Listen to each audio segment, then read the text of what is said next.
खबर कानपुर से, जहां एक किशोरी के साथ दुष्कर्म का मामला सामने आया है। पीड़िता की उम्र करीब 15 वर्ष बताई जा रही है।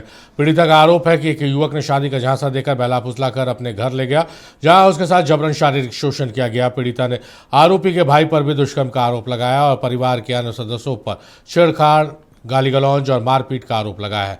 वहीं कमिश्नर और थाने में शिकायत के बाद भी एफआईआर दर्ज नहीं की गई। मामला उच्च अधिकारियों के संज्ञान में है और कड़ी कार्रवाई की मांग की जा रही है। उन्नाव की छोटू नाम का एक लड़का है, बाकरगंज का रहने वाला है, बिठूर लगता है। और छोटू ने हमसे हमारे गांव आता था और मेरा नंबर ली से और मेरे से संपर्क बना ली से और ऐसे मीठी मीठी बातों में फुसलाता था। फिर उसके बाद कहता था कि हम तुम्हारे संग शादी करेंगे, तुम मेरे संग भाग चलो, हम तुम्हारे संग शादी करेंगे। शादी के इरादे से लाया, 1 महीने अपने घर पे रखे। उन्नाव की रहने वाली है और इसको एक छोटू नाम के व्यक्ति ने बहला फुसलाकर, जो कि बिठूर का रहने वाला है, इसको जबरन शादी का झांसा देकर कि मैं तुमसे शादी करूंगा। चूँकि ये नाबालिग लड़की है, समझ नहीं पाई और ये उसके बहकावे में आकर इसके साथ में चली गई। उसने शादी का वादा किया था तो वहाँ पर जाकर उसके घर पे रहने लगी और घर पर उसने इसके साथ में शारीरिक संबंध बनाए छोटू ने। और उसका जो भाई है अमित, उसने भी शारीरिक संबंध में इसके साथ में शारीरिक संबंध बनाए। जो उसका जीजा है छोटू का, उसने भी इसके साथ में छेड़छाड़ करने की कोशिश की। अभय त्रिपाठी हमारे सहयोगी हमारे साथ फोन लाइन पर मौजूद। अभय, बड़ा मामला है, एक शख्स छोटू है जिस पर आरोप लगाया गया है, उसके भाई ने भी उसके साथ, किशोरी के साथ दुष्कर्म किया, बहनोई ने भी छेड़खानी की। बहुत बड़ा मामला है ये। क्यों थाना और जो उच्च अधिकारी है इस मामले में संज्ञान नहीं ले रहे, थाने में एफआईआर तक दर्ज नहीं की जा रही है? जी, मामला ये है कि ये नाबालिग बच्ची जो है ये उन्नाव की रहने वाली है। उसका कहना है कि हमारे गांव में ये छोटू निषाद जो है इसका आना जाना था, जहां पर ये इससे संपर्क हुआ, जिसके बाद उसने शादी का झांसा देके उसको अपने साथ भगा लाया। साथ में कुछ वो नकदी भी अपने घर से लेके आई थी। उसके बाद 10 दिनों तक अपने घर पर रखा।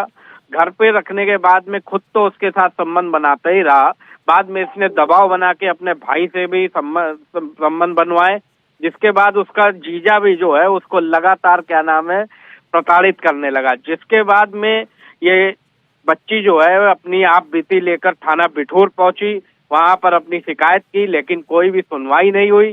जिसके बाद वो कानपुर पुलिस आयुक्त से मिली 12 तारीख को और वहां पर शिकायत दी।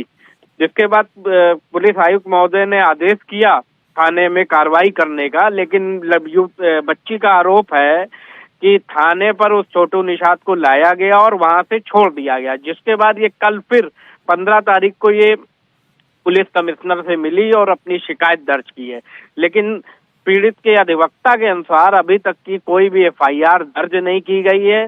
जब मैंने थाना बिठूर एसओ से बात की तो उनका कहना है अभी मैं इस प्रकरण को देख रहा हूं, कोई भी उन्होंने भी संतोषजनक कार्रवाई नहीं की गई है।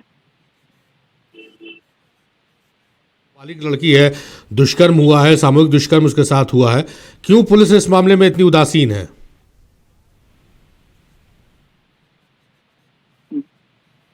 पुलिस उदासीन इसलिए क्योंकि बच्ची का कहना था कि जिस समय वो थाने पर उसको लेके गए थे उस समय वो कुछ लेन देन करके वो छोड़ दिया गया है। क्योंकि बिठूर जो है ये यहाँ से एक शहर से आउटर थाना पड़ता है और वेस्ट जोन में आता है, तो लगातार अधिकारियों के चौखट के चक्कर लगा रही है बच्ची।